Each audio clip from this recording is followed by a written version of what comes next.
अस्सलाम वालेकुम दोस्तों आज हम जिस मौजू पे बात करेंगे वो है एपिटॉक्सिस यानी कि नक्सीर आना। अगर नाक से बग़ैर दर्द के खून का अखराज हो, ब्लीडिंग हो, तो हम उसे नक्सीर आना या एपिटॉक्सिस कहते हैं। और ये तकरीबन 60% आबादी को ज़िंदगी में कभी ना कभी ये मसला ज़रूर लाक होता है। दोस्तों, इसकी वजूहात में नाक की अंदरूनी जगह खुश्क होना, जब खुश्की ज़्यादा हो जाती है तो ये भी एक सबब बनता है नक्सीर आने की।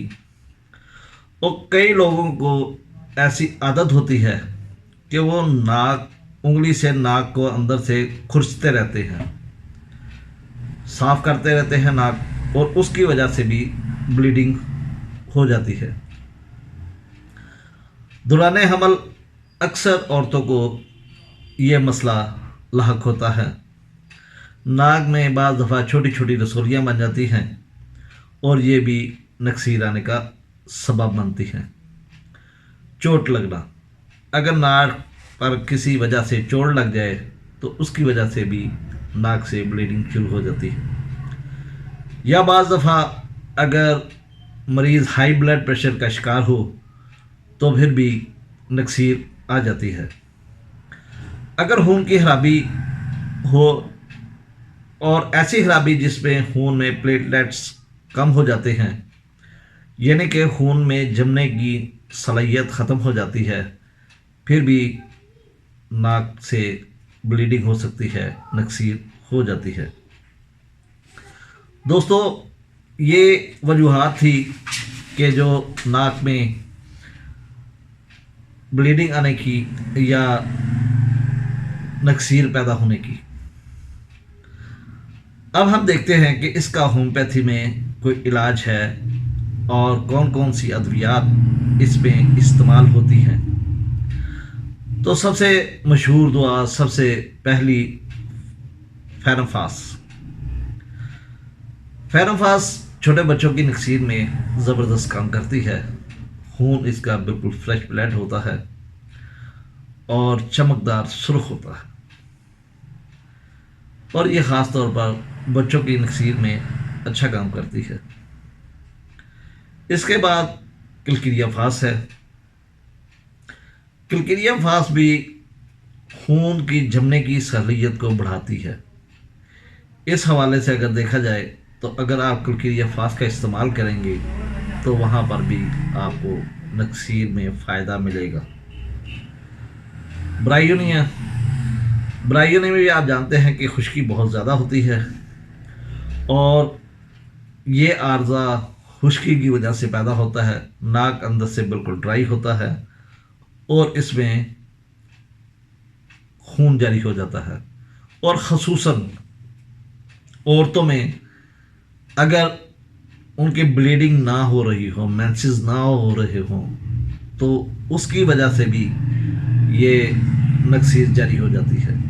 यानी कि डेट की जगह, हैज़ की जगह, मेंसेस की जगह अगर इसको नाक से ब्लीडिंग शुरू हो जाए तो फिर भी ब्रायोनिया दुआ बनती है। चाइना दरअसल नक्सीर आने के बाद की कमज़ोरी की बेहतरीन दुआ है, लेकिन इसका जो खून का कलर होगा वो ब्लैकिश खून होता है, और नक्सीर आने के बाद बहुत ज़्यादा कमज़ोरी वाक़या हो जाती है। जैसे कि आप जानते हैं कि ये रतूबात ज़िंदगी के ज़िया की वजह से जो कमज़ोरी होती है उसके लिए एक ज़बरदस्त दुआ है पल्साटिला भी। अगर ब्रायोनिया नाकाम हो जाए तो आप पल्साटिला इस्तेमाल कर सकते हैं। पल्साटिला का मरीज़ माइल्ड तबीयत का होता है, बात मानने वाला होता है, और इसमें भी नाक से खून आना शुरू हो जाता है। इसकी ज़बान खुश्क होती है लेकिन इसे प्यास नहीं होती। इस मरीज़ को गर्मी लगती है और खुली फ़ज़ा में सुकून महसूस होता है। हेमामेलस अगर खून का रंग गहरे रंग का हो, नक्सीर में जो खून आता है उसका कलर गहरा हो तो हम हेमामेलस छोटी ताकत में देकर इस बीमारी से निजात हासिल कर सकते हैं। मेलिफोलियम में ब्लीडिंग के लिए बहुत अच्छी दवा है। अगर इसमें खून का रंग चमकदार सुर्ख हो, ये हर किस्म की, अगर जिस्म के किसी भी ओरिफिस से ब्लीडिंग हो रही हो लेकिन खून का रंग चमकदार सुर्ख हो तो ये अच्छा काम करती है।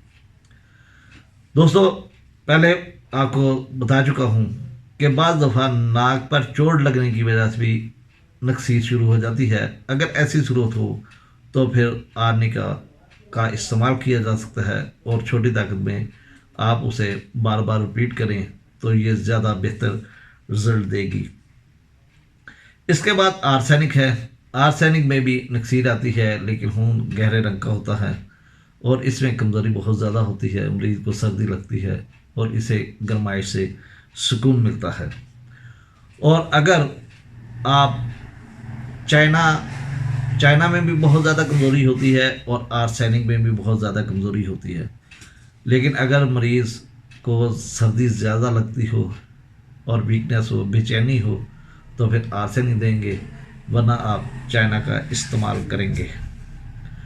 इपिकाग बहुत मशहूर दवा है। इपिकाग में भी नाक से जरियान खून होता है, नक्सीर आती है और इसके साथ मतली और कैकेली अलामात भी होती हैं। दोस्तों, इसकी सबसे एक बहुत बड़ी पहचान है कि अगर मरीज़ को मतली और कै हो तो इसकी ज़बान साफ़ होती है, थोड़ी सी उसमें तरी होती है लेकिन ज़बान का कलर बिल्कुल साफ़ होता है, वाटरी ज़बान होती है। अगर ऐसी अलामात मिलें तो फिर आप इपिकाग देकर मरीज़ को सुकून दे सकते हैं। इसके अलावा फास्फोरस है। फास्फोरस में भी सुर्ख चमकदार ब्लीडिंग होती है। इसके मरीज़ को सीने में जलन रहती है और इसके अलावा मरीज़ फ्रेंडली माहौल का होता है, दूसरों से दोस्ती करना चाहता है। ये आई लव यू सेंटवाल वाला मामला है, यानी कि फ्रेंडली माहौल वाला मामला, और ये महफिल पसंद करता है, हंसी मजाक चाहता है। अगर इस किस्म का मरीज़ हो तो इसे आप फेरोफास देकर, फास्फोरस देकर तो इसको दुरुस्त कर सकते हैं। इसके बाद और भी काफ़ी सारी अद्वियात हैं जिनमें नक्सीर का मसला होता है, लेकिन चूँकि फिर वीडियो बहुत ज़्यादा लंबी हो जाएगी तो इसलिए अब मरीज़ के लिए कुछ हदायत हैं कि दुआ अपनी जगह काम करेगी, लेकिन उसके साथ साथ अगर मरीज़ कुछ परहेज़ कर ले, कुछ एहतियात कर ले तो उससे भी इसके नक्सीर में काफ़ी ख़तरखा फ़र्क पड़ेगा। मरीज़ को हर किस्म की गर्म अशिया, ऐसी तमाम अशिया जिससे दौरान खून तेज़ होता है, वो अशिया बंद कर देनी चाहिए, उससे परहेज़ करनी चाहिए। और नक्सीर आने की सूरत में सर के ऊपर ठंडा पानी डाले तो अक्सर नक्सीर बंद हो जाती है। अगर मरीज़ उसके दोनों हाथ ऊपर खड़े कर दिए जाएं तो फिर भी नक्सीर से आराम मिलता है। ठंडी तसीर वाली ग़िज़ाएँ इसे खानी चाहिए और ज़्यादा गर्मी में रहने से गुरेज करे, क्योंकि गर्मी में रहने से भी इसके ब्लड फ्लो में ज़्यादती होगी और फिर ब्लीडिंग का ख़तरा बढ़ जाता है। दोस्तों, चंद एक अद्वियात थी और चंद एक हदायत, अगर इस पर मरीज़ अमल कर ले तो मेरा ख्याल है कि नक्सीर का मरीज़ बहुत जल्द शफायाब हो जाता है। दोस्तों, इसी के साथ मैं इजाज़त चाहता हूँ। अल्लाह हाफिज़, अल्लाह निगहबान।